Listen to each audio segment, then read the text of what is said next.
Good afternoon, ladies and gentlemen, and welcome to the Planning Committee here today. Before I start, I'm going to ask my Vice Chairman to read out the safety fire drill, please, as we have members of the public in the gallery. Vice Chair. Thank you very much, Chairman.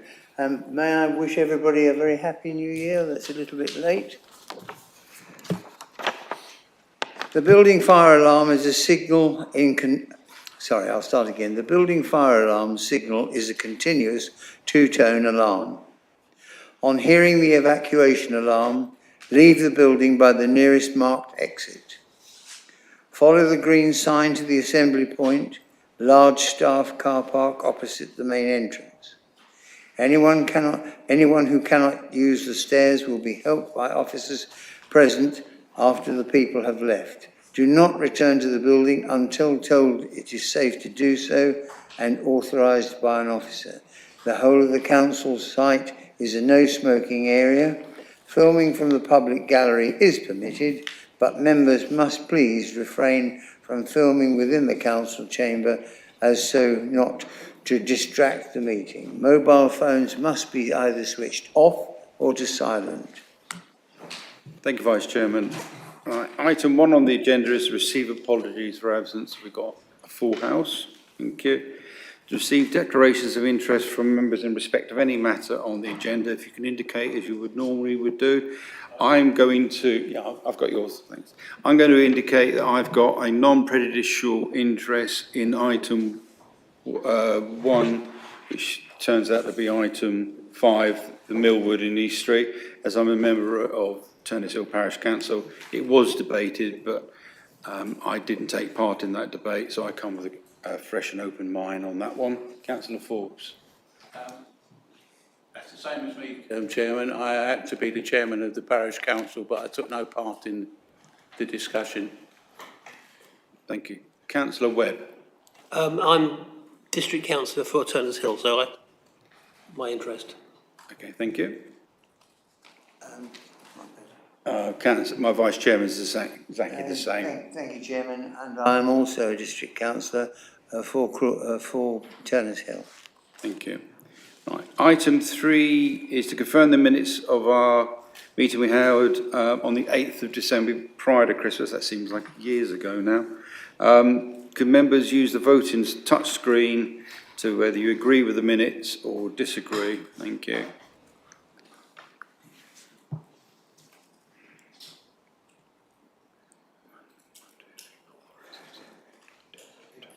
We've got one not touched it. Philip, could you touch it again? No, I didn't. I swear. No, could you? You haven't touched it. It's on, and I haven't touched it. Have you voted? You haven't voted yet. Yeah. Thank you. Yep, we have now got unanimous. Is that okay with you? I will sign and initial it and give it to Democratic Services at the end of the meeting. Is that correct? Thank you very much. Right.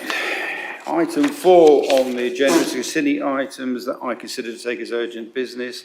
I have none, so we now come to the substantial. Now, before we come to the substantial, with agreement of myself and all officers, I'm going to take the items in this order, items 5, 6 and 8, because they're being served by one officer, and item 7 will be by another officer. It makes sense not kicking Hamish out and bringing him back in again, so that's the way I'm going to be doing it. So item 5 is DM 222576 Millwood East Street, Turners Hill, Crawley Downs. Hamish, this is yours. Thank you, Chairman. I have an agenda update sheet with the following updates. So page 7, a slight correction in the executive summary to include the recommendation to the committee. Also on page 7, 3 additional representation letters have been received which object to the proposal. In summary, this is due to its impact on highway safety, impact on the existing wildlife, impact on the residents to the north in terms of noise, whether the proposal is a viable business, and and creating domestic paraphernalia within the rural and greenbelt setting. One also raises concern that it wasn't notified of the application. Also, insert on page 9 in the application details, the applicant has confirmed that a maximum of 12 dogs will use the proposed dog walking facilities at one time. On page 21, an additional condition securing that a maximum of 12 dogs use the secure dog walking facilities at one time. And then finally, on page 24, we've received some additional comments from West Sussex County Council Highways Authority, which raised no objection to the proposal's impact on the existing access to the site. So in terms of the planning application, it is a full planning application that seeks planning permission for the change of use of the land for the provision of secure dog walking facilities, construction of a new dog grooming parlour, a new vehicle access, a new car parking area, and an internal vehicular access route at Millwood East Street, Turners Hill, RH10 4QQ. You can see from the location plan here, the site is outlined in red. The site is located within the countryside and the setting of the Highwood Area of Outstanding Natural Beauty, which is located to the south of the site, so just south of East Street. The site consists of a residential dwelling, 1 stable block and 3 agricultural fields. The site measures some 4.45 hectares. East Street, which is a B-class classified road, is located to the south of the site. Ancient woodland, an industrial site, and some residential properties are located to the north of the site. Ancient woodland is located to the east of the site, and residential properties are located to the west. Here is the proposed site in more detail, with the 3 fields to be used as secure dog walking facilities, which will be sectioned off by timber post and mesh fencing. The proposal includes 7 parking spaces within the site, an internal access road, and vehicle access to the south, coming off of East Street. Details of the access can be seen on these plans. And the visibility displays can be seen on this plan. The proposed dog grooming parlour is to be to the west of the site and extend the existing stable block. Elevations, oh, sorry.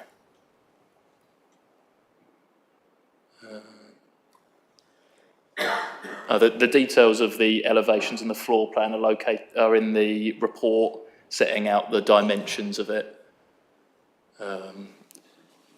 And then here are some photos of the proposal, the application site. So on the top left is from the west looking east, overlooking the fields. As you can see from these photos, there are existing mesh and timber post fencing in 2 of the fields. It's currently being used by Sussex Police for infrequent dog training purposes.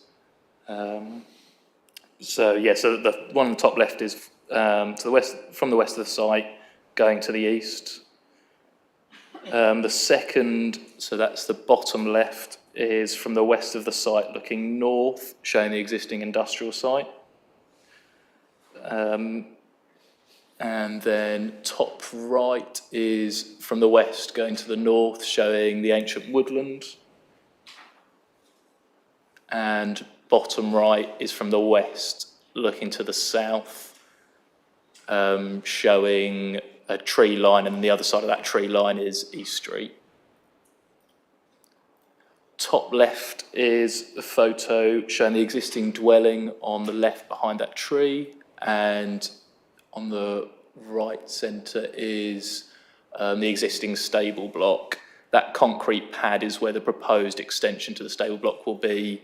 Originally there was an additional stable block there which was demolished, and so they're putting it back into the same place. Then bottom left is to the south of the site, facing the east, and that's showing where the internal track will be, and the access will be coming from that tree line in the right. Top right is an image of the tree line showing where the access will be, and that's the same with the bottom right as well.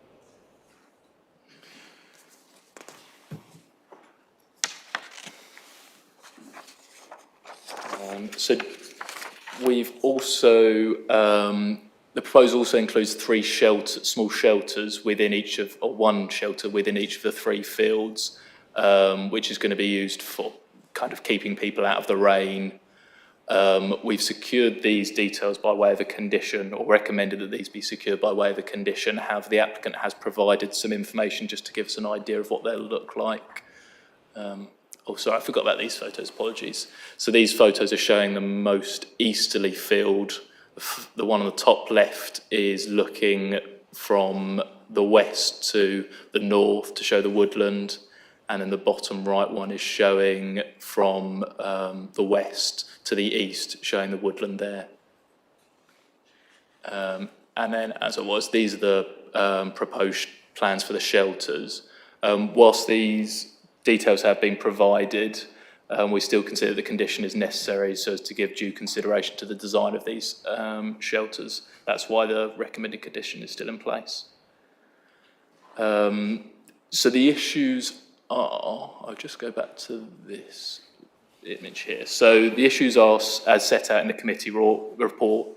In terms of the principle of development, the site is located within the countryside, and as such development is required to maintain the quality of the rural and landscape character of the district. Policies support small-scale economic development within the countryside, where it supports sustainable growth and the vitality of the rural economy, and where possible it utilises previously developed sites. The proposed physical development of the site is modest in its nature, and this, together with its design, is considered to maintain the quality of the rural and landscape character of the district. The proposed use is considered to be relatively modest in its nature, and whilst it would rely on private car to access the site, it would have a relatively local catchment area, and the built-up areas of East Grinstead, Crawley Down and Turners Hill are within relatively close proximity. As such, the principle is considered acceptable. Design and character is dealt with in the report, and the appearance, scale and design of the proposal is considered to address the character and scale of the surrounding buildings and landscape. In terms of the neighbouring amenities, the Council's Environmental Protection Officer has raised no objection to the proposal, and taking into account the existing boundary treatment, and that the proposal is set away from the residential properties within the surrounding area, the proposal is not considered to cause significant harm to the amenities of nearby residents, including taking into account impact on privacy, outlook, daylight and sunlight, and noise, air and light pollution.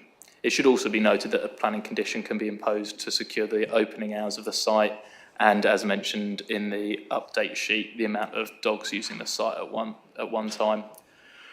The proposal's impact on the existing trees is considered acceptable. However, it is recommended that a condition be imposed securing tree protection measures. The Council's tree officer has raised no objection subject to these protection measures. Taking into account the relatively modest nature of the proposal and the existing boundary treatment, it is not considered to detract from the visual qualities and essential characteristics of the Highwood A&B located to the south. The Local Highways Authority have raised no objections to the proposed works. However, they have recommended a number of conditions relating to access and the internal track and the parking spaces. As such, the proposal is considered acceptable in relation to its impact on highways matters. The main issues that have been raised by third-party representations is that of impact on highway safety and impact on highway safety and impact on residential properties amenities, specifically in terms of noise pollution, also the impact on wildlife. The Local Highways Authority have raised no objection to the proposed access on highway safety grounds. As such, refusal on these grounds is not considered appropriate. The Council's Environmental Protection Officer has raised no objection to the proposal. Residential properties within the surrounding area are considered to be set away from the site, and the boundary treatment of the site is considered significant. As such, the proposal is not considered to cause significant harm to the amenities of nearby residents. Limited physical development is proposed, and as such there is not considered to be harmful impact to wildlife, and no evidence has been provided that there are protected species on the site. The proposal is of a design and scale which is considered to maintain the quality of the rural and landscape character of the district, and it is considered to be relatively small scale. and would support the sustainable growth and vitality of the rural economy.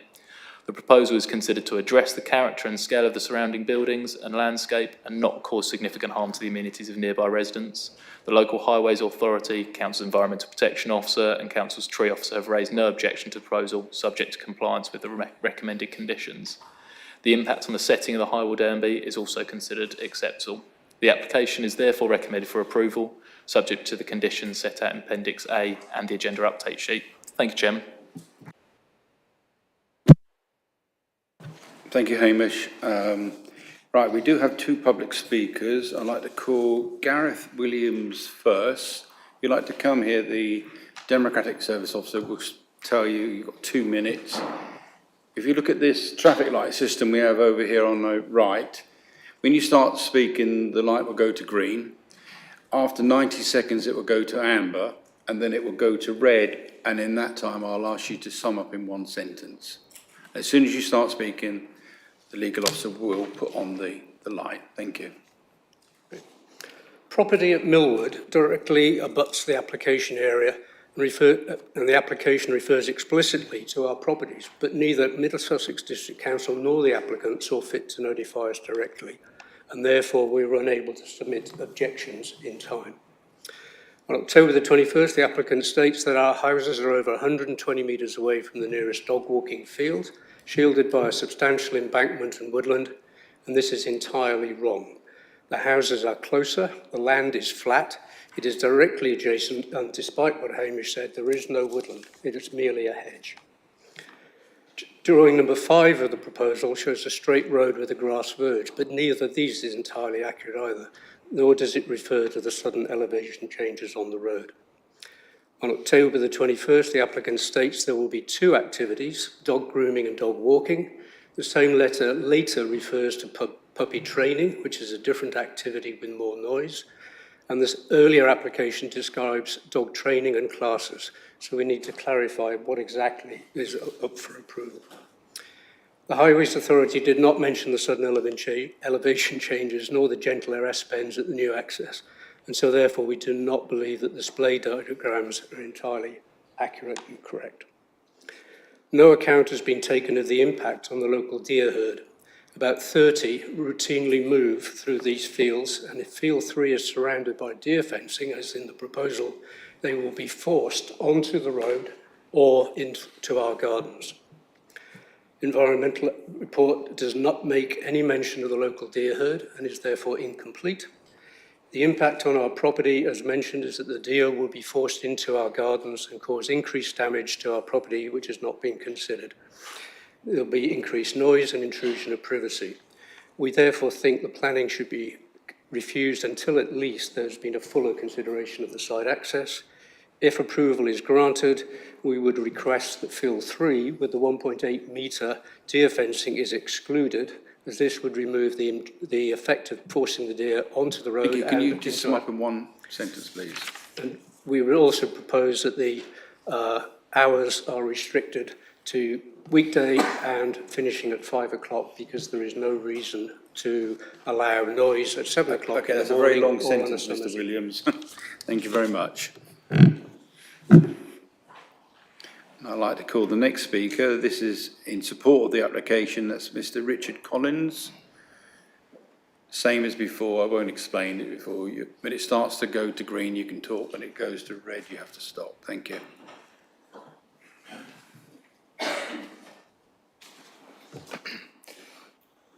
My name is Richard Collins. I'm the brother-in-law of the applicant and landowner John Taylor. Before I turn to the planning matters related to this application, I want to clarify the personal reasons behind the submission. This application seeks to change the current use to secure dog walking and provide a dog grooming parlour. John and his partner bought the land so she could keep and ride horses for personal use. Subsequently, they separated and she moved away, taking her horses with her. In order to create an additional income and support his young child, John wanted to utilise the land available and realised there was an unmet local demand for secure dog walking areas. The paddocks are suitable for dogs, as shown by the police force, who have been using them for dog training for some time, free of charge. The use proposed provides clear benefits to the local community. Turning to the planning matters, we would like to reiterate a number of elements referenced in the committee report. Firstly, the parish council's inference that the proposals are not compliant with the neighbourhood plan Specifically, policy THP 13 is refuted.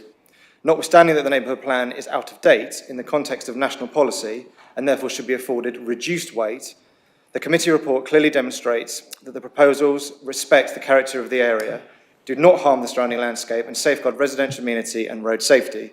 The proposals are therefore wholly compliant with policy THP 13. WSCC as the Highway Authority do not object to the proposals, rather they consider them to be appropriate in terms of access and visibility, capacity and parking and turning.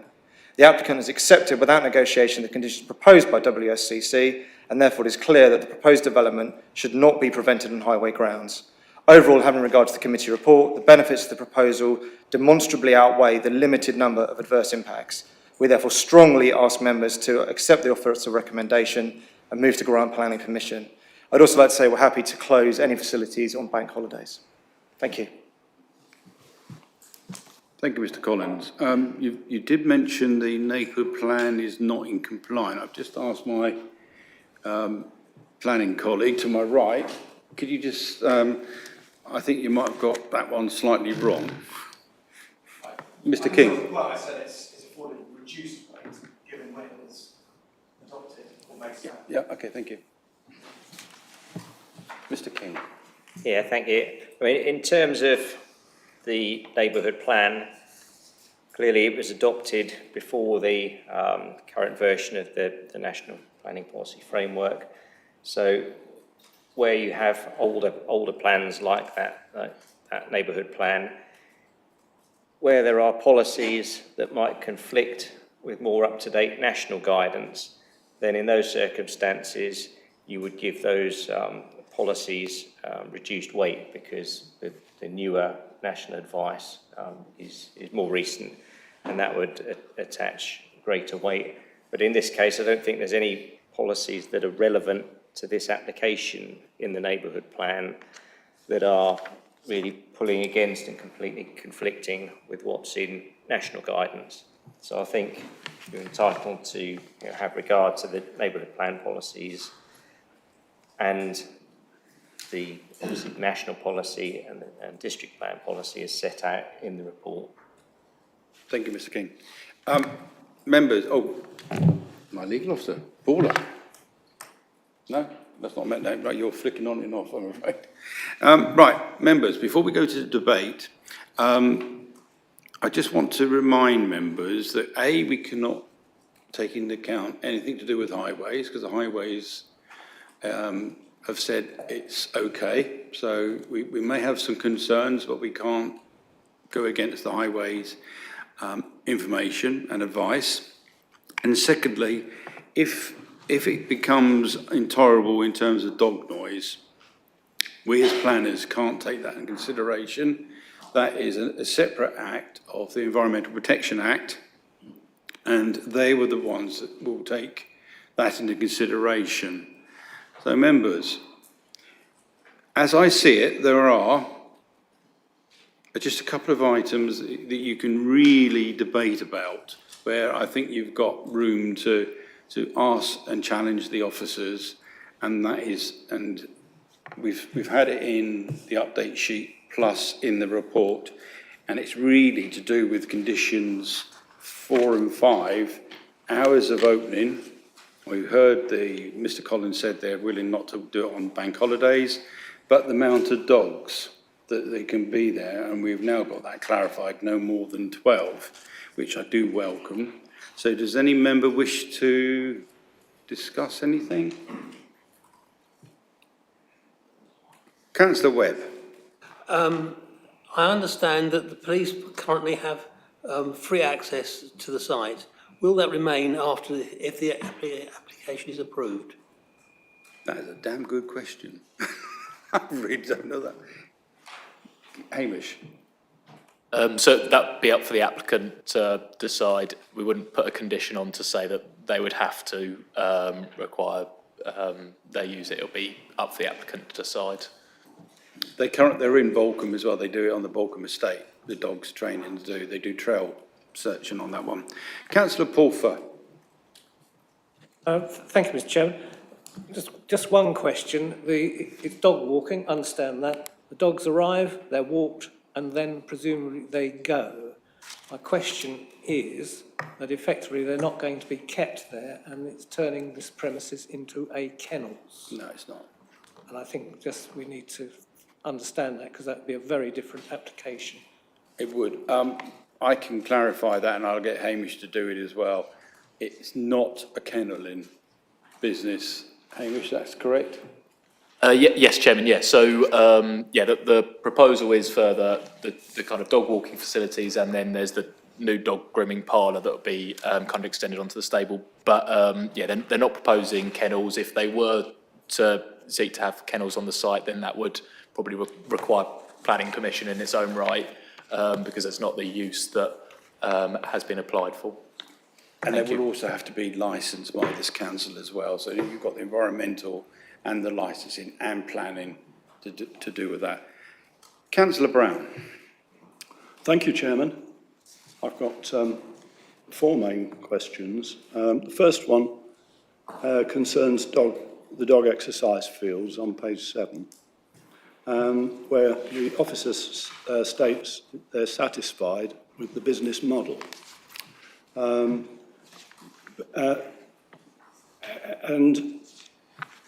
so my question is, how do we know that this is a sustainable business model? Because there's no evidence that this has been tried out, i.e. the dog walking idea and charging for it. There are plenty of other opportunities for dog walking. We've got Sangs in East Grinstead. We've got a lot of public rights of way around there. And over at Chelwood Gate, the Cat Protection League allow you to walk your dogs there for free. So I'm not convinced it's a business model that is viable. My second question is about the social, economic, environmental conditions in the area. I don't really understand how turning a field over to dog walking achieves that. The grass will need to be cut, and that hay and silage will be unusable due to dog feces. So I'd question that. Then turning to page 13 and DP 14,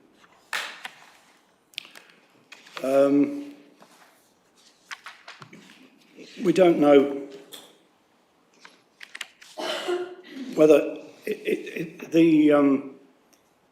DP14, it's calling for a sustainable vitality of the rural economy. And if we approve this application, the field will be damaged by the internal roads and the parking. So we can't put it back very easily if this thing doesn't work out. In terms of the high-wheeled AONB, I was disappointed to see that there was no comment from them. And there's policies C2 and C4. I'm not sure what they are. I looked for them, but I looked at the objectives in the High-Wheel Management Plan, 2019 to 2024. Field and Heath, you've got Field and Heath 3 and 1 and 3. And they want to secure agricultural productive use of land and enhance ecological functions of Field and Heath. Well, neither of these achieve this with these fields. In fact, quite the opposite. And then turning to the Turners Hill Turners Hill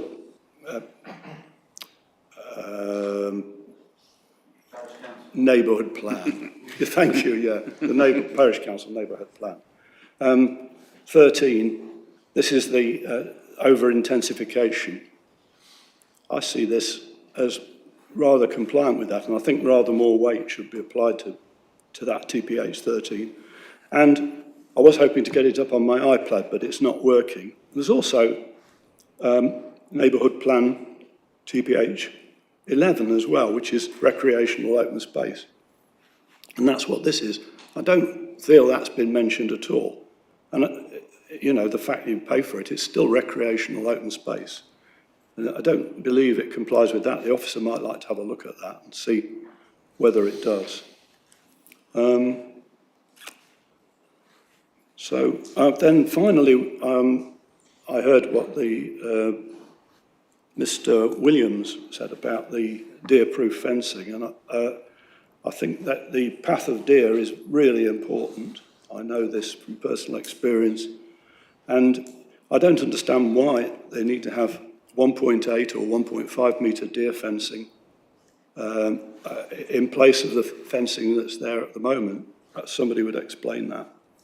Because the deer get onto the road and then the deer get killed and members of the public get injured. So, overall assessment, planning balance. I noticed the tree officer, it's quoted the tree officer has got no objection, but if you read what the tree officer said, I wonder whether really the tree officer should be making that sort of conclusion that they've got no objection and not leave it to the determining officer to put it into the overall balance. Then you've got the lidded dog waste bin idea on page 7. This hasn't found its way to the conditions, but I don't think they're successful anyway in this sort of environment, because you let your dog off a lead, you don't know where it's pooed, so you're not in a position to pick it up anyway. And I know that's what happens at the Cats Protection Lead. NPPF, para 176, it says great weight should be given to conserving and enhancing landscape, avoiding or minimising adverse impacts on the designated area. Well, say no more on that. Almost at the end. AOMB, well, I've mentioned the AOMB. So my conclusion is that the dog grooming parlour, on balance, is perfectly acceptable. But the dog exercising fields, they sort of represent a completely different business model with all this vehicle access. It's not proven. Damage the fields. And I look forward to hearing what the officer responds to with my points. Thank you very much. Before we go to the next person, Hamish, because there was a number of points raised there. Thank you, Chairman. Yeah, hopefully I've got all of them down, but if I don't answer any of your questions, please feel free to come back. So in terms of the Environmental Protection Officer's comments on the business model viability, so the Environmental Protection Officer was only commentating or consulted in terms of impact on neighbouring amenities rather than whether the proposal will be a successful business or not. It's up for the applicant to make it a successful business. We can't condition the proposal to be successful. It's up for the applicant to make it successful. We wouldn't want to comment on whether it will be a successful business or not. So yeah, I think what the Environmental Protection Officer is saying, that the business model, that the information on the business that has been provided, because of that information, it's their opinion that the proposal wouldn't cause significant harm to the amenities of neighbouring properties. Hopefully that makes sense on that point. In terms of the impact on the field, so you talked about the amount of internal roads. It's in the report. It's opinion that the internal roads are modest in their scale, so the nature of the fields would be retained because there's only a modest amount of internal roads. The High Weald AOMB unit didn't comment on the application because the application is not located within the High Weald AOMB, and it's a relatively small scale proposal that they wouldn't look to comment on usually. In terms of the policy THP 8 of the Turners Hill Neighbourhood Plan, where the member commented about MSDC local plan, policy C2 and policy C4. These policies are out of date because they're contained within the local plan rather than the Mid Sussex District Plan. That was because the Turners Hill neighbourhood plan was done under the local plan and not the Mid Sussex District Plan. So they're no longer relevant policies kind of for that. I think in the report, in terms of THP 13, neighbourhood plan policy THP 13, and the over-intensification of the site, it's our opinion that the proposal is of a relatively modest nature, so wouldn't be considered an over-intensification. THP 11, in terms of the recreational open space, because the site would be used for kind of commercial purposes, it's not considered that policy would be relevant. And then finally, in terms of the OMB, impact on the OMB, in terms of the impact on the OMB, minimising the impact on the OMB, the site is not located within the OMB, it is within the setting, and as such, it's well screened from wider views by the surrounding tree lines, so it's not considered to have an impact on the character of the OMB. And then finally, is your point about the deers. So we don't have any control over where deers go. Fencing it in a field may cause deers to go other places. Equally, a fence in a residential property may cause deers to go in other places. Unfortunately, it's out of our control where deers go, and so that's why we don't consider it to be a kind of a reason for refusal. Hopefully, that addresses all your points. Councillor de Bell. Thank you, Hamish. Okay. Thank you very much indeed, Mr. Chairman. Interesting. I think this is a very good use of the available land. And I think that to me, it appears very compatible with the previous usage. Let me explain. My wife and her sister have kept horses for a number of years. They live up in Buckinghamshire, well away from where we live. And one or two of the struggle is nowadays to keep stables open anyway. And the gentleman, having lost his partner, is regrettable, of course, and taken the horses away. But I think this is a very compatible thing. In fact, a number of stables nowadays are closing because they can't get people to look after the horses, and it's a very difficult thing. And some of them, friends from Buckinghamshire have got horse liveries, etc. They have actually converted, or part of their business, to keeping dogs, dog walking, and actual kennels. I think that, personally, I can't see this as being anything but conducive to the previous usage. I can't see that it's going to impact deers or cause too much noise or anything like that, personally. In fact, quite the opposite.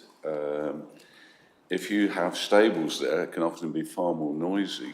And I think a lot worse things could have happened to this land if they were trying to apply for planning permission to build a big estate on it or something like that, and trying to push for that in this present house-hungry environment that we're living in. I think this is going to cause very little, personally, I think this is going to cause very little impact to deer or any other wildlife. And I think that it will be very compatible with keeping this rural environment going. So I can't see a problem with this at all. Thank you. Thank you, Councillor de Bell. Hamish, could you just clarify it says dog walking, but does that also include dog training? Like a trainer with dogs to teach them how to sit and run and whatever? Yes, Chairman, yeah. So the use described in the kind of application documents includes dog walking, and can include that kind of dog training. So because of the condition that we've recommended about maximum 12 dogs on the site, you could have small scale kind of training sessions on the site. Thank you very much. Thank you. My Vice Chairman, Councillor Coote. Thank you, Chairman. Well, first of all, I think I better disclose an interest as I have a rather large black Alsatian. And for the last 50 years, I've kept Great Danes. In answer to Councillor Brown, any responsible dog owner walks around with a little box with poo bags in, and you are really supposed to pick up the dog's poo and take it and put it in a dustbin. Secondly, the reason why I would assume they want a deer fence is to keep the deer out. And also, most dogs of any size can clear a 5-bar gate from a sit. I've had certainly 3 Danes that could jump over this they wouldn't even need to take a run, they just jump. So you need to have something of moderate size.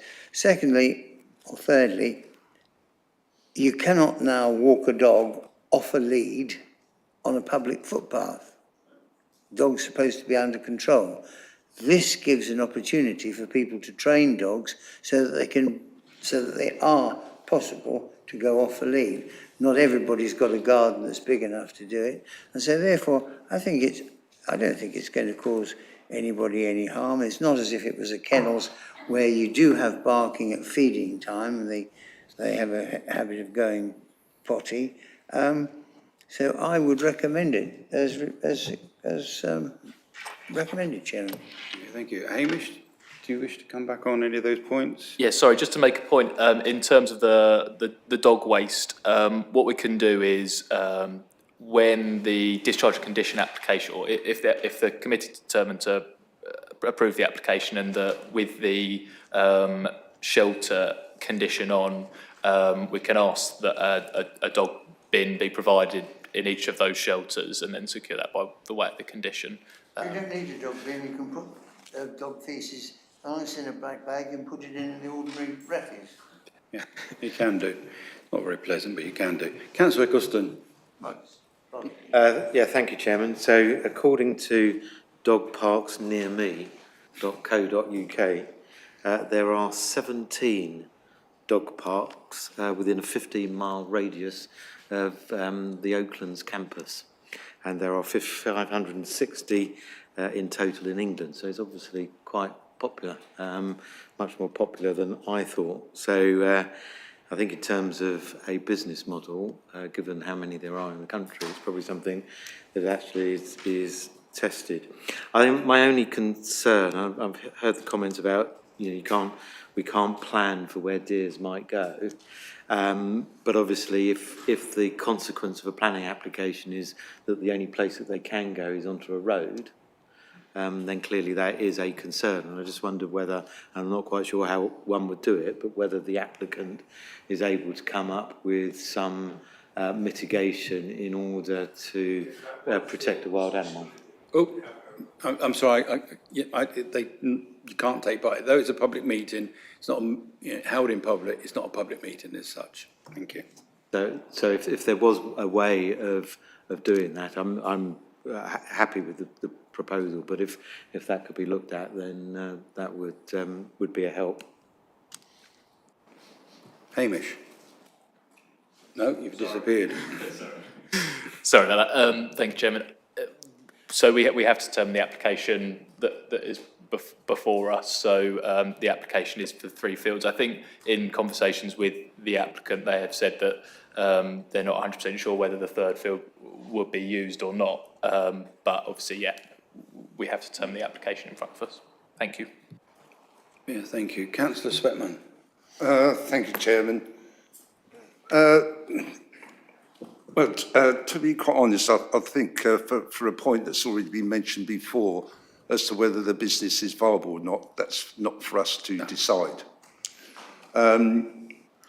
As regards these sort of facilities, they are quite popular. My daughter takes her dog, and as I understand, you pay for an hour, you go there. And I'd just like to, through you, Chair, ask Hamish about the training, because I think that needs to be clarified a bit. It's not exactly training as I understand.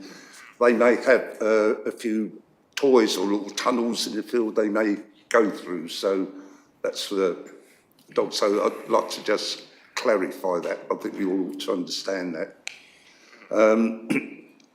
I think I've no objection to this application.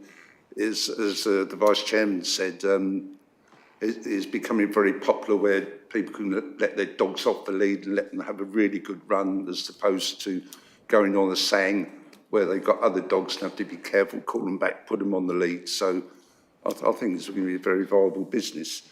As regards the deer, well, most animals, if there's an obstacle, they will find their own route round. So, you know, I worked on a farm for many years when I was younger, so I'm, you know, do know what I'm talking about on that, really. I think that was about all I had to say. As regards the noise, I'm quite pleased the applicant has said, the question I was going to ask whether it was going to be used 365 days a year, you know, but he said it wasn't going to be used on bank holidays, so I don't know whether that's a That's 8. condition. 8 days. Thank you, Chair. Chairman, as long as they don't trade dogs to by councillors.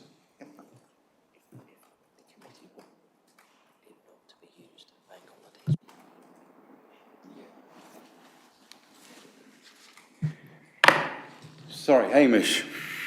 That's right. Thank you, Chairman. Just in response in terms of the use of the site. So again, there's the condition that limits 12 dogs to using the walking facilities at one time. The permission would allow kind of, a small class of dogs to be on the site. But again, that would be limited to 12 over the 3 fields if they were to use that. Obviously, when we say dog training, that can mean you train 2 dogs, or you could just train 1 dog, 3 dogs, that kind of thing. So the permission would allow for that, or the proposal would allow for that kind of variation. But again, it would be limited to 12 dogs at one time over the site. And then in terms of the bank holidays, if the committee wanted to secure that, we would need to amend the condition. But thank you, Chair. Does that include commercial training, dog training? I'm thinking of me as a dog owner, go to a dog trainer and say, I want you to train my dog, and he's not going to do it a one-to-one, that'll be incredibly expensive, but he takes on all the committee's dogs. There's 12 of us, we've all got 1 dog, so he's not breaking the conditions. So he could, in theory, do it that way. In theory, yes. I think the difficulty would be in conditioning to say it can only be used for your own dog, because one of the requirements of a condition is for it to be enforceable. Precisely. And if it would potentially be difficult to enforce if you're saying, well, you go around. I'm not saying you shouldn't. I'm just saying, just to clarify. It might be difficult to put a condition on that. Thank you, Chairman. Councillor Sane, please. Thank you, Mr. Chairman.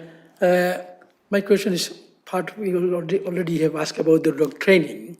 So what I wanted to know is, at present, I mean, you said that Sussex police are using this land for dog training.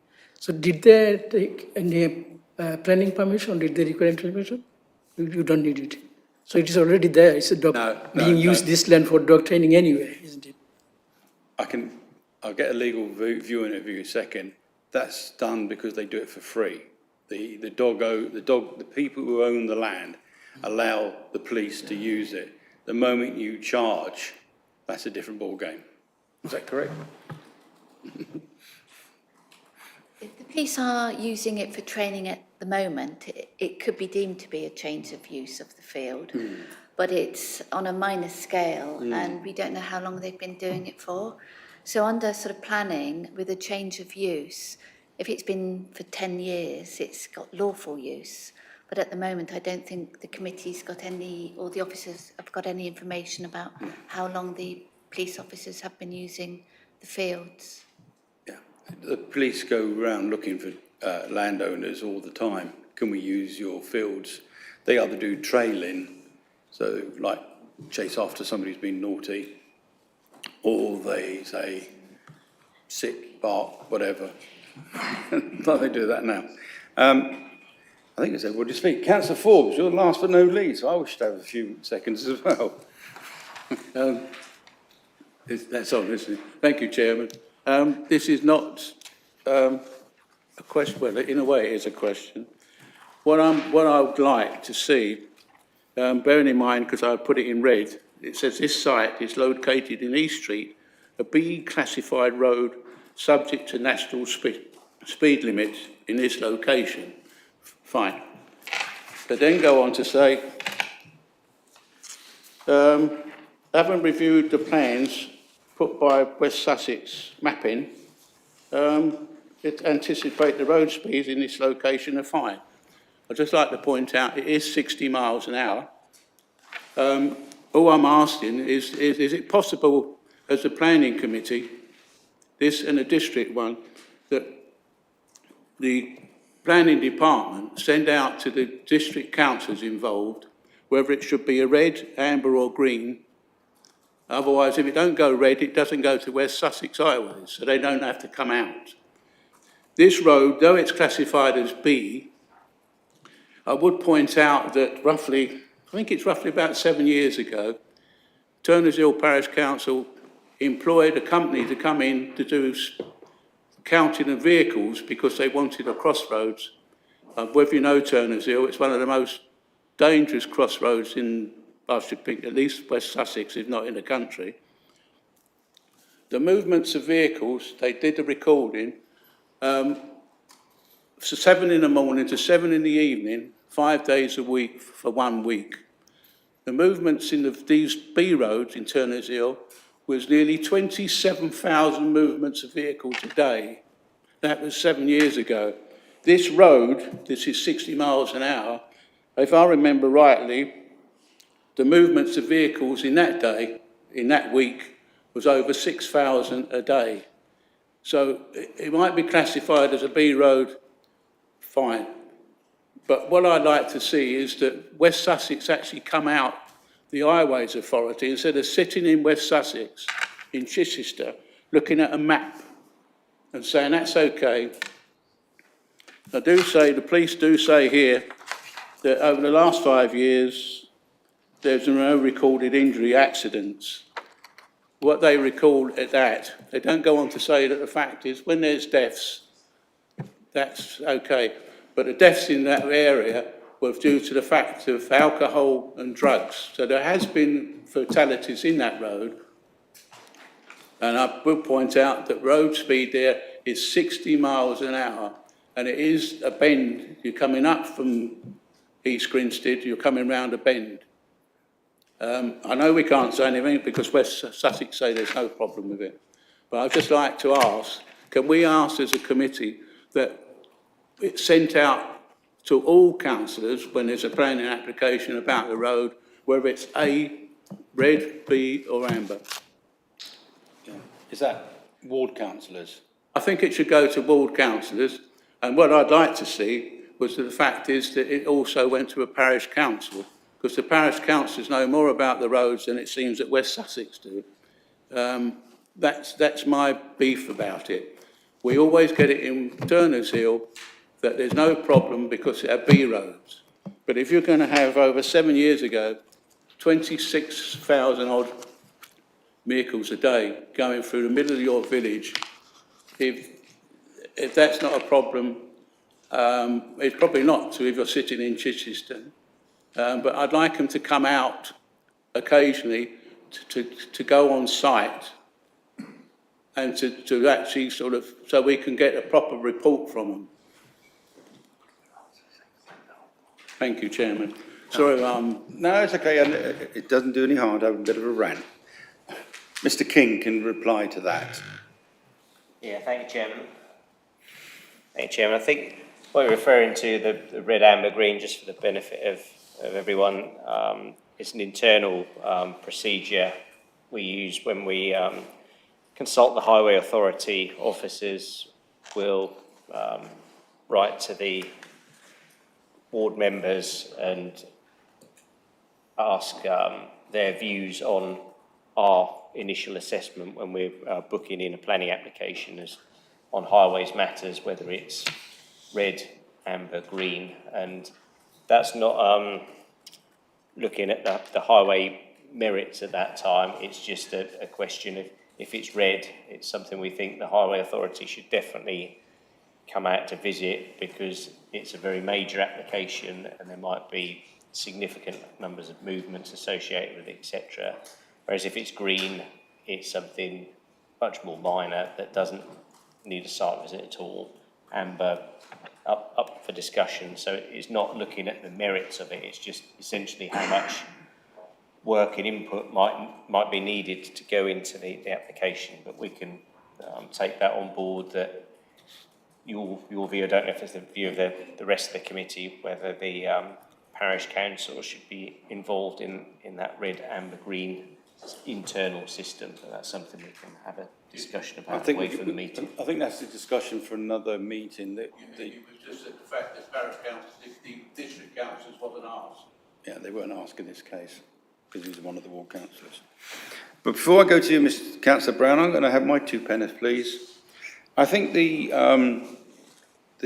application does have a lot of merit. And I don't really have a problem with the dog grooming at all, and the hours of business I think are perfectly acceptable. And the proposed secure walking facilities, that's the bit which I do have a bit of an issue in. So members, just put your thinking caps on. At 7 o'clock on a Sunday morning, up to 12 dogs outside your bedroom window. 365 days a year, but we have heard from the applicant that he's willing to not have it on bank holidays, but there are often an awful lot of weekends. I'm not saying that we shouldn't, but I'm just saying that are we happy with the times of operation potentially on a 7 o'clock on a Sunday morning during a summer's day and you're in bed and you've got 12 dogs barking like crazy less than 50 odd metres away?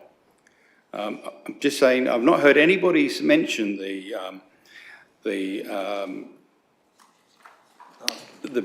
well, not so much the barking, yeah, the barking, yeah. But the times of operation. I just feel that there's going to be no respite. There's no respite between, now whether the applicant will actually have it at 7 o'clock in the morning is debatable. But it could be that they might get somebody in at 7 o'clock who's doing it personally, who've got a couple of dogs.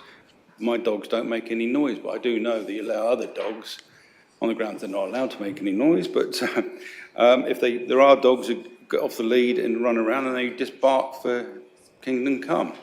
So I'm just wondering, are we happy with the, because we've had the applicant say, I'm quite happy to drop bank holidays, which would need an amendment to the condition. And we've got in the update sheet up to 12 dogs.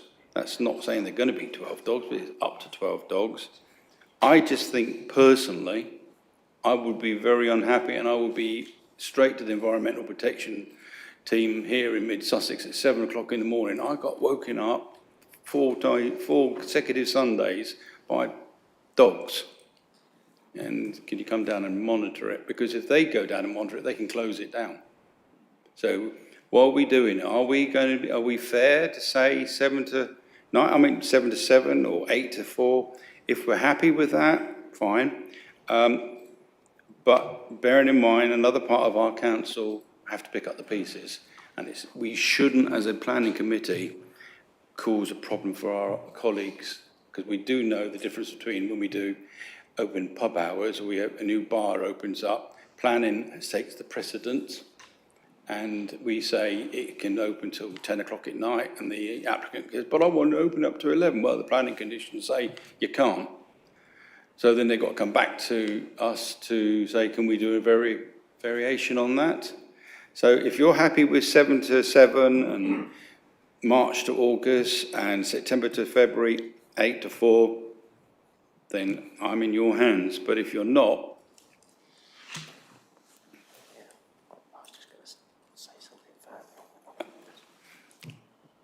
Yeah, okay. But remember, it is the Environmental Protection Act, not the Planning Act, when it comes to that. So, Mr. King. Oh, I see what you're doing. You're pressing the wrong, your left-hand button. Paul keeps on coming up on my screen. Right, sorry. Yeah, just to go through that issue regarding noise. I mean, as we've discussed, noise is a planning matter, and it has been taken into account in the consultation comments from the council's environmental protection officer, because that's one of the things that they've looked at. Clearly, if members are concerned still about noise issues, and it's to do with the hours, then it's open to the committee to look at the hours, as the chair has said, and tweak those slightly. I don't think it's right to amend them so substantially, and if it takes away the benefit of the planning commission. But if it's slightly later starting in the morning, and that would address committee's concerns about potential noise first thing in the morning, then that's a matter for the judgment of the committee. So if by doing that, that would make the application acceptable, I don't think there would be any issue in amending the conditions in those ways. Could we, through you, Mr. King, if you can help me, if that proposal did gain some traction, could we, in a condition 5, amend it so that on Sundays across the whole year, they start at either 8 or 9 o'clock, but the rest of the time, 7 o'clock? Because I mean, people are up, and if you're working, you're up probably before 7 if you've got to go anywhere. But I just think Sundays is that day that people do take the opportunity to have a bit of peace and quiet.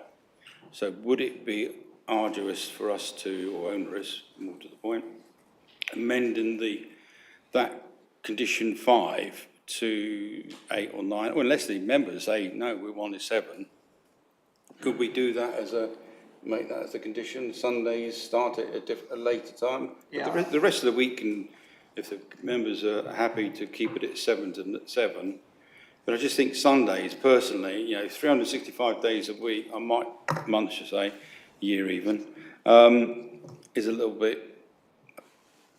Yeah, I think ultimately that's a matter for the judgment of the planning committee. If you want it to start slightly later on Sunday, and that's the committee's judgment, then I think that's fine. As I say, I just think there would be an issue if it was so restrictive. It takes away the benefit of the planning commission. I think it would only be a little bit later on a Sunday. If that's what would make the application acceptable to you, then I think you've got Sunday, September. The only reason it's 8 o'clock between September and February is 8 o'clock because it's dark at 7. So I think if we were to make that 8 o'clock, if the membership say that's fine, I just think, would that be more acceptable? Well, what do you think about that, Councillor Brown? Thank you, Chairman. I just wanted to say that I agreed with Councillor Forbes with regard to the red, amber, green system, and I just wanted I was going to ask the question whether this was notified to the members as red, amber, or green. In my understanding is if it's amber, it means the County Council would visit the site, and it looks unlikely they didn't. And may I just begin to answer your question, Chairman, about the timing? Yeah, I think that's a very good idea. I would say 9 o'clock myself on a Sunday. And I'd also, recalling what the applicant has offered, put in this condition 5 that bank holidays the place is closed on bank holidays. I don't see that at the moment in the condition. Thank you. Thank you. I've just had eye contact with the applicant, and he's happy to go for 9 o'clock on a Sunday, together with your bank holiday suggestions. So if members are happy for 9 o'clock. Just so everyone's clear. I can read it. You do it. So if, I think we need to do it in stages that if members are happy to amend the condition to, so it's 9 o'clock on a Sunday morning, condition 5, is that the view of the committee that that's what you want to do? I mean, I'd be happy with that. just a show of hands, just so. Yeah. So, No, I'm not against the whole thing. Microphone. But yeah, no, sorry, yeah, if I might. You are live, you just switched it off. Okay, so my thought is that it is quite a big plot, and I don't think, as far as I've seen and looked through carefully, it doesn't look as though there's any plan to have anything of any great noise right next to houses. But I bow to you as our chairman, sir. It's just that some dogs don't say anything and bark. They don't say anything at all. But some of them are noisy little creatures, and my daughter's dog barks for England. Yeah, and he's indicated that that was more than acceptable. So we're going to take it in stages, okay? Is that acceptable for everybody, the 9 o'clock? Councillor Sweatman, you're still up on my...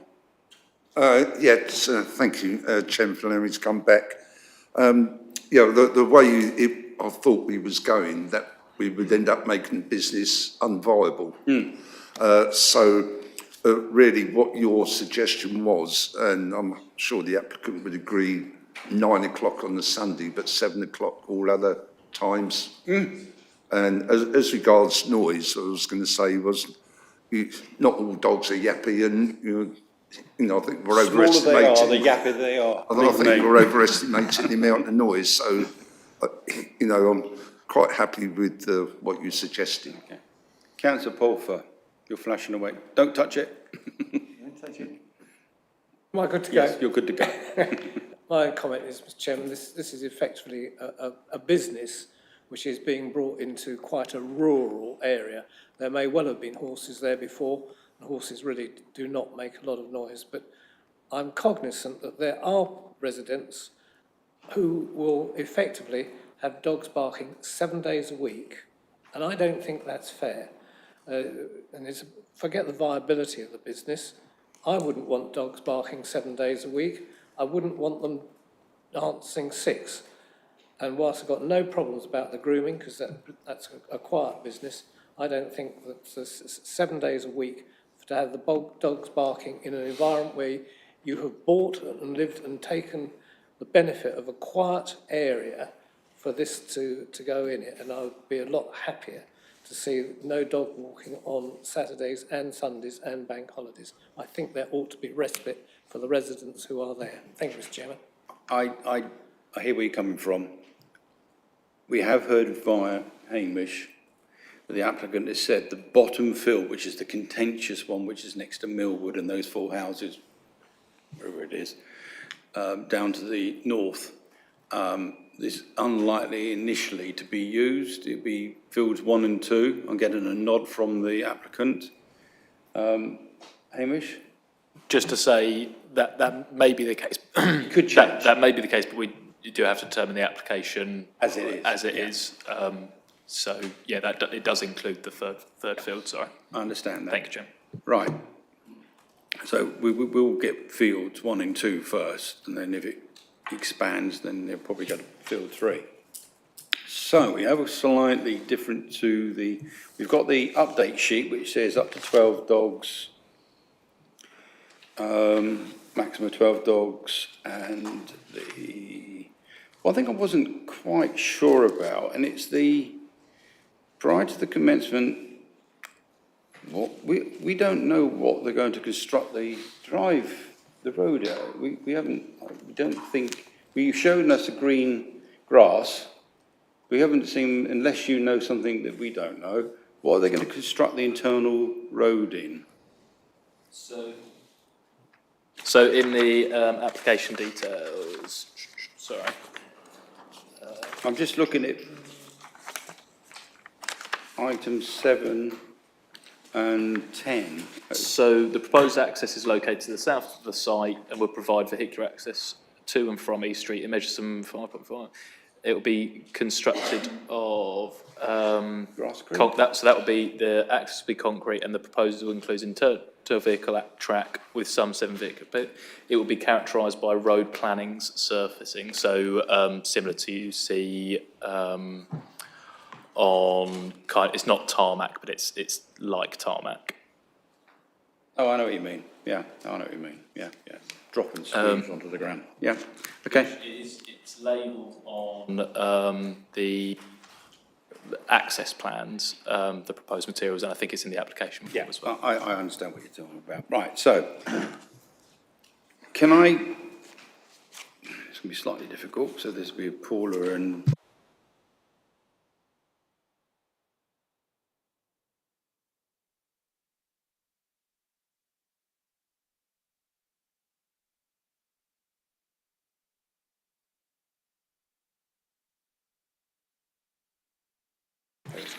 Okay, all right. Can I have a proposer with the, for this? I think we've... Mr. Chairman. Thank you.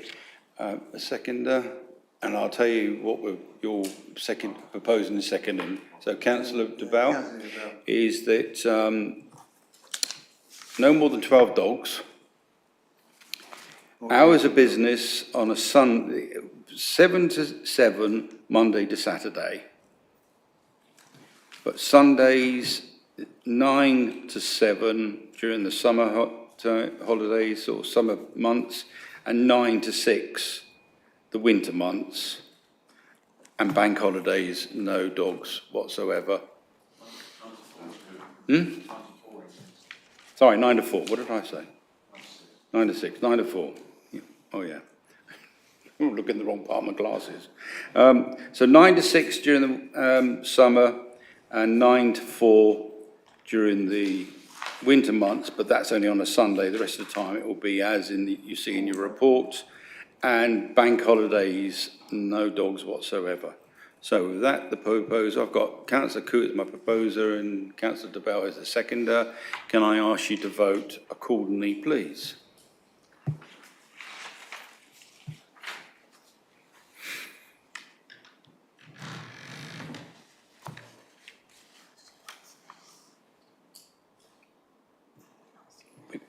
We've got 12. 10 for, 2 against. The vote is we have 10 in favour and 2 against, so the motion is carried. Thank you. Make a good business of it. Right, Hamish, don't move.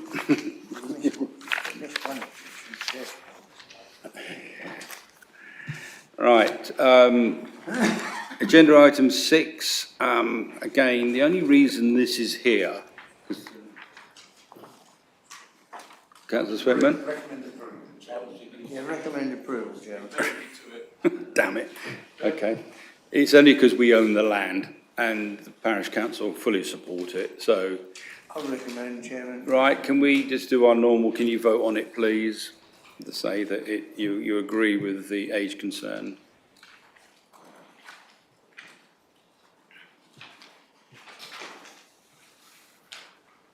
I've got 9 so far. 10.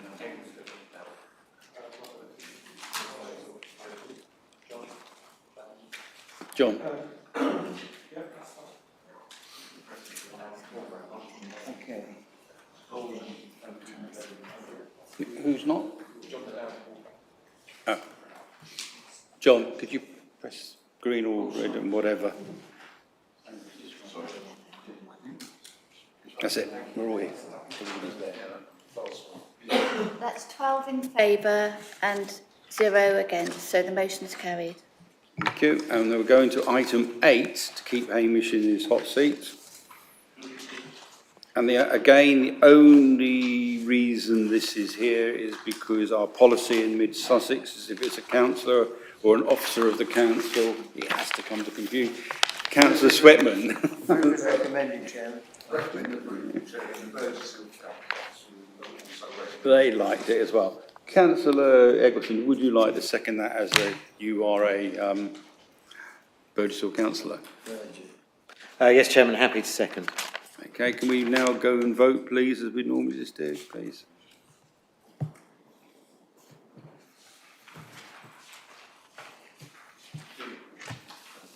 Yep.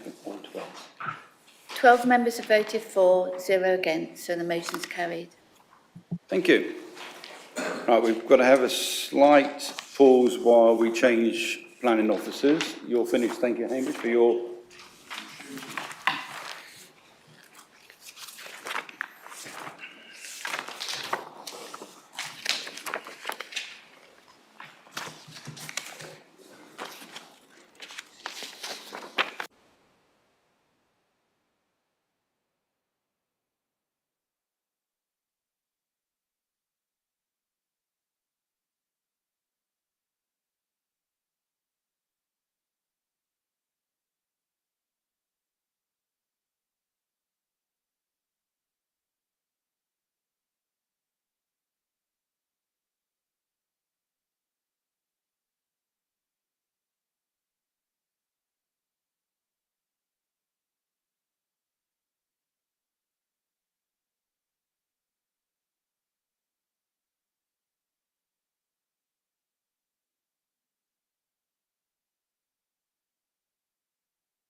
Right, we now will take item 7 on the agenda, which is recommended for permission. It's Burgess Hill, DM 223287. It's the Euro Car Parts Limited at 31 Victoria Gardens, Burgess Hill. Again, it is here because Mid Sussex District Council own the land. However, we will take a presentation because we do have a speaker against. So it's only fair that we do it correctly. Yeah, thank you. Yes, you are. Thank you, Chairman. As you say, this application is in relation to Unit 31, Victoria Gardens, Burgess Hill. It's an application for an enlargement of the existing hard standing along the side of the building. And as you noted, the only reason it's had committee is because the land is within our ownership. The site, as you can see on the screen, is outlined in red. To the south of the site are neighbouring properties in Paynton Drive. To the north and east are neighbouring industrial business units. And to the west is the highway.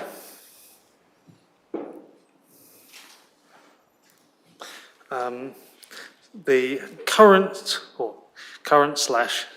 continuing use of the unit is for the distribution and sale of vehicle parts and garage equipment for cars and light commercial vehicles.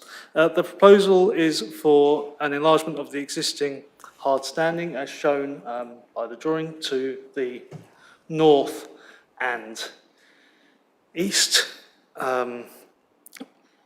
The existing highway access is maintained and the development is seen as fairly modest and acceptable in terms of the character of the commercial unit within a business industrial area. Concern has been raised, as will be duly noted in due course, from neighbours in Paynton Drive in regards to noise and light pollution. The Mid Sussex Environmental Protection Team have confirmed that in terms of the proposal in front of us, the only noise implications will be noise during the construction of the additional hard standing. In line with the Environmental Protection Act 1990, hours of construction will be added as a informative. The proposal, therefore, is deemed to comply with policies DP21 and DP26 of the Mid Sussex District Plan, and therefore it's recommended the planning permission is granted subject to the conditions set out within Appendix A. Thank you, Chairman.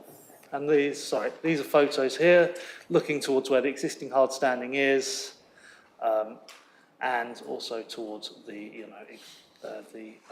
vehicle access at present. Just go back to the other slide and just highlight. Sure. So the hard standing's here, as existing, all the way down, and then, yes, just being enlarged. So effectively, is that slice? Yeah, indeed. So they're corner and then just slightly enlarging it, yeah, towards the unit.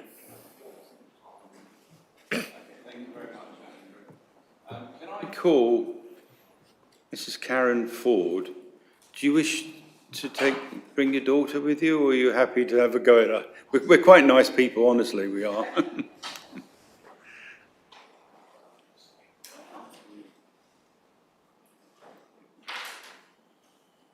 All right, when you're ready, Mrs. Ford. Thank you. I very much object to this development, this application, as the development will increase the already overnight disturbance caused by the activities of this company in the early hours of the morning, several times a week. I live probably only about 100 metres away from their present car parking. Myself and my neighbours are woken regularly in the early hours of the morning, approximately 1:30 to 2 a.m, by the arrival of large lorry. Severe light and noise disturbance continues then for at least an hour whilst the lorry is unloaded of, I presume, car parts into the building. The lorry lift and cages are rattled around with the associated bangs and crashes. I did go into their office one day after a very disturbed night to make them aware of what their activities at night are doing to me and my neighbours. Unfortunately, I was aggressively told by a young lady that I was totally wrong and they never had deliveries at night. I gave up after a while as I got nowhere with her or my complaint. My daughter was staying with me one night, my daughter's over there, and she was woken by the noise and was very angry. She went outside and right over to where the back of the street and took some video footage as evidence of the noise nuisance that was taking place around 2 o'clock. Therefore, I fear greatly that the deliveries will increase at night, causing a lot more distress for all of us living nearby. I also fear these noisy activities could even lower the value of our properties. I also wondered if all that noise at those hours was entirely legal. And can I just say that environmental health is looking now into those, that particular thing for me. Thank you very much for listening. Thank you. You've done for a long time. Don't worry about it. Mr. King, well, before you get to your bit, Andrew, does this application doesn't increase the vehicle movement, it's just making it easier? Indeed. Yes. Is that correct? That's correct, yes. Okay, and Mr. King is just, hopefully, well, it might take a long time, but he's on the iDoc system. Oh, it's beginning to, the slowest green thing going across the camp. Oh, here we go. Mr. King, while that's waiting, can you? Yeah, I was just going to say that I think Andrew's correct that this application isn't to increase hours of operation or amend hours of operation at all. It is that minor physical works just to make vehicle manoeuvring within the site slightly easier by a slight change to the hard standing within the site. There is already a planning condition controlling the hours of operation of the business, and if there are complaints about noise and activities taking place in the middle of the night, then those can be investigated by our planning investigations team and the council's environment protection officer. But it's not really related to what's before the committee now, which, as we saw, was the modest increase in the hard standing.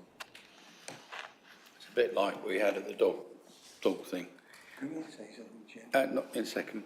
I've got to go through the Councillor Eccleston. Thank you, Chairman. I just wondered if the plan could be put up again. You're next. So the area that's extended, which is the olivey green bit, that's presumably a current hard-standing area already, but it's being converted, or it's a driveway. It's indeed. Yes.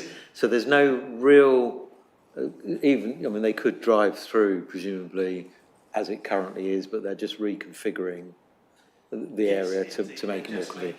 Okay. Easier, yes. Okay, fine. So in planning terms, there's no change to the demise or anything. It's not like an extension or anything. It's not changing the size of the site. No.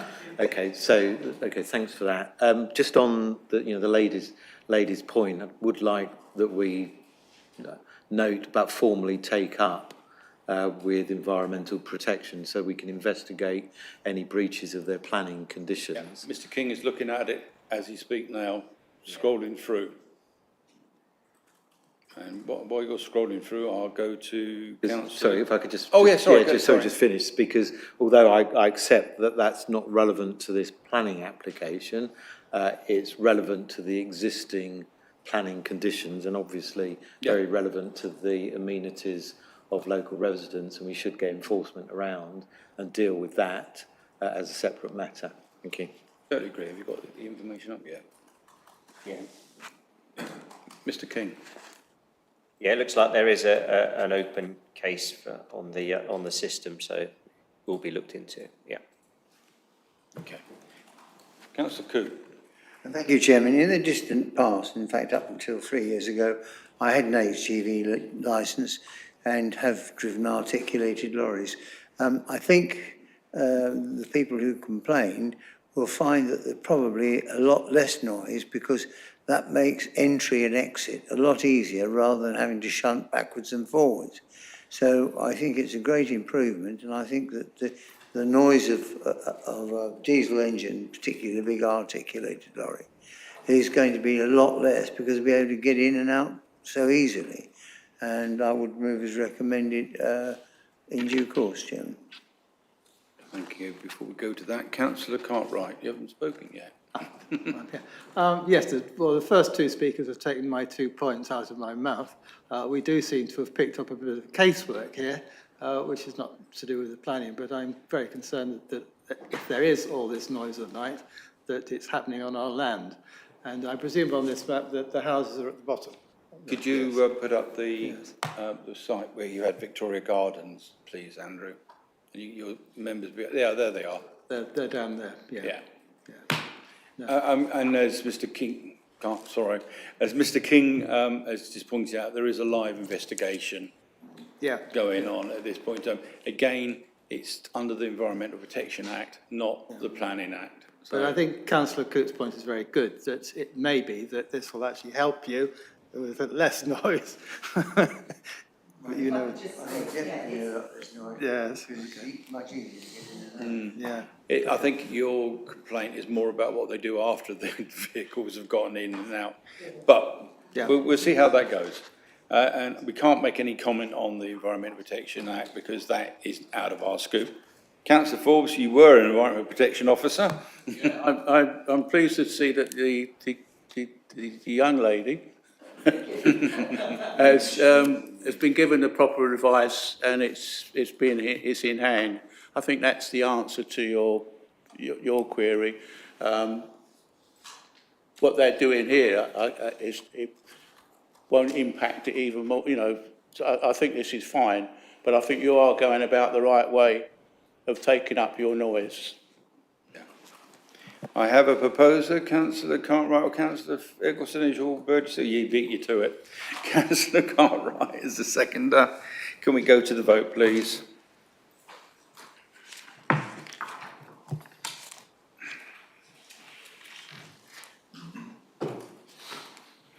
Yeah, got them all. 12 have voted in favour and 0 against, so the motion's carried. Thank you very much. Moving on to item 9. Questions pursuant to Council Rule Procedure 10.2. Due notice has been given. I have none. Can I just ask members just to remain in situ until I've been given the nod that the live feed is being killed?